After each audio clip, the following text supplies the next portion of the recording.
আজ আমার বাবার বাড়ি আসা হয়ে গেল 4 দিন, কিন্তু এই দিনগুলো কিভাবে কেটে গেল বুঝতেই পারলাম না। মানে পুজোয় কেটেছে তো অতটা বুঝতে পারিনি, আনন্দ ফুর্তিতেই কেটে গেছে।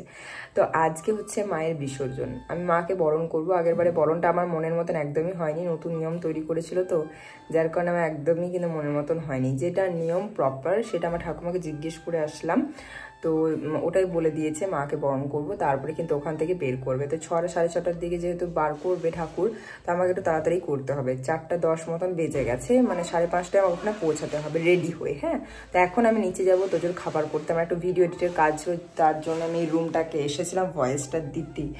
তো হচ্ছে যে আমি এখন রেডি হব না, তোজোর খাবারটা রেডি করবো, পায়ে আলতাটা পরবো। কালকে আলতা পরেছিলাম, বাট পায়ে আলতাগুলো সব ঘুচে গেছে, তো এখন আলতা পরবো কি। আর বাবা বরণ করার জিনিস নিয়েছে, চলো সব কিছু তোমাদের সাথে শেয়ার করবো। হ্যাঁ, এই ভিডিওতে তোমরা দেখতে থাকো।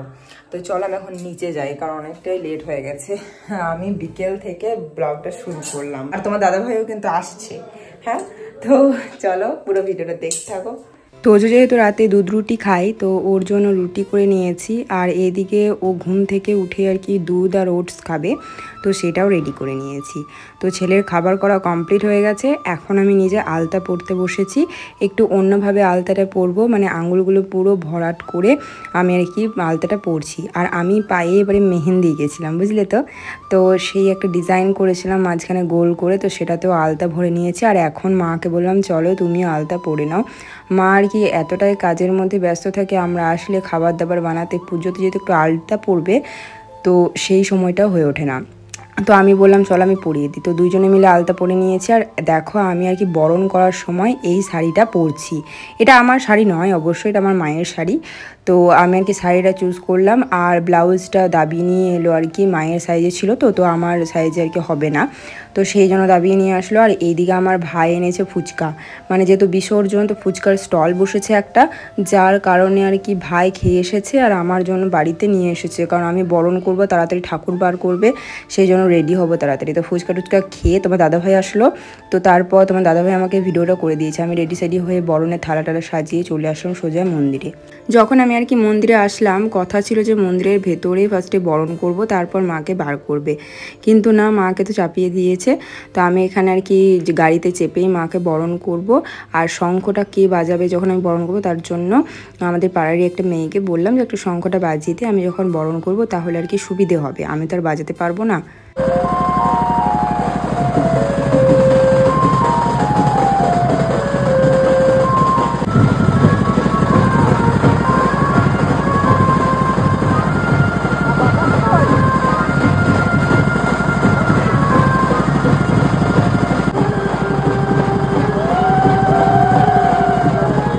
এই যে বরণের কাজ, এটা কিন্তু পাড়াতে কেউই করতো না, এটা করতো আমার ঠাকুমা। কিন্তু আমার দাদু যখন থেকে গত হয়েছে, আর তোমরা তো জানোই যে বরণ করতে আর পাবে না তার স্ত্রী, তো সেই জন্য আমার মানে ঠাকুমার করতে পায় না, তো আমরা আর কি করি, মানে আমি, মা, আমার কাকিমা আর কি বরণ করি আমাদের ঘরের মধ্যে। প্রথমে কিন্তু আমরাই বরণটা করি, তারপরে হচ্ছে মানে সবাই করে, আর আমাদের তাড়াতাড়ির মধ্যে হয়েও যায়, ওই জন্য আর কি বরণটা আর কি আমরাই আগে সেরে নিই। আর খুবই ভালো লাগে মাকে প্রথমে বরণ করতে পেরেছি।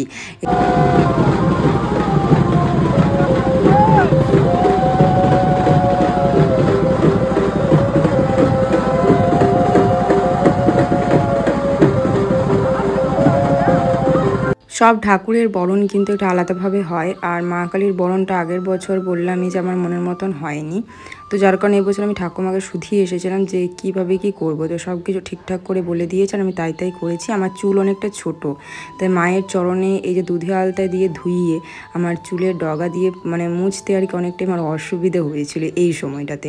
তো আমার বরণ করা কমপ্লিট হয়ে গেছে, এবার যে যা বরণ করবে, তারপর হচ্ছে মাকে অন্য আর কি গ্রামে নিয়ে যাওয়া হবে।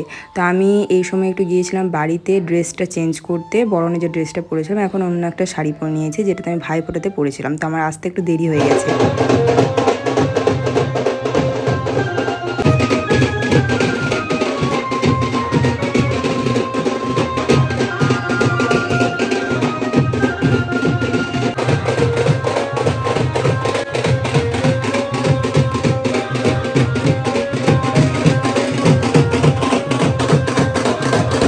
ডিজে করা, মানে আইনত মানা আছে, যার কারণে ব্যঞ্জন ঢাক দিয়ে কিন্তু আশেপাশের গ্রামে সব ঠাকুর বিসর্জন করা হচ্ছে।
মায়ের বিদায় বেলায় অনেক মজা করলাম, অনেক আনন্দ করলাম। মায়ের মুখটা অনেকটাই করুণায় ভরা, মানে আমাদের গ্রামের কালী হচ্ছে শ্যামা কালী, যার কারণে তিনি অনেকটা শান্ত, ঠিক আছে, অনেকটা করুণার। তো এই মা কালীর পুজো করতে কিন্তু অনেক ঝুটঝামেলা পার করতে হয়। অনেকে হয়তো চাঁদার দিক দিয়ে একটু প্রবলেম করে, যার কারণে পুজোটা অনেকটা একটা মানে ঝোড়ঝামেলার দিয়ে কাটে, ঠিক আছে। আর আমার বাবা যেহেতু পুজোর হেডেকটা নেই, তো তার মাথার উপর অনেকটা টেনশন থাকে। তো যাই হোক, মায়ের পুজো খুব ভালোভাবেই হয়, আর মায়ের সুদয়াতে আমিও কিছু তার পুজোতে দান করতে পারি, এটা ভেবেই খুব ভালো লাগে। তো এখন একদম নাচানাচি বাজনা বাজানো সব কিছু বন্ধ হয়ে গেল, কারণ মাকে দেওয়া হবে এখন বিসর্জন।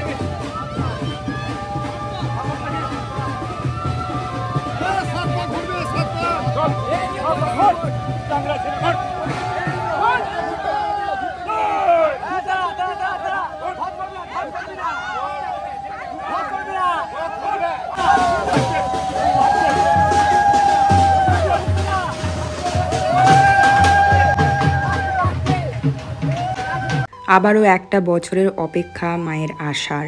তো অবশ্যই আগের বছরটা আরও ভালোভাবে কাটবে, এটাই আশা করি। তো চলো বন্ধুরা, ভিডিওটা আমি এখানেই শেষ করছি। তোমাদের কেমন লাগলো ভিডিওটা অবশ্যই কমেন্ট করে জানাবে। দেখা হবে নেক্সট ভিডিওতে। তোমরা সবাই ভালো থেকো, টাটা, বাই বাই।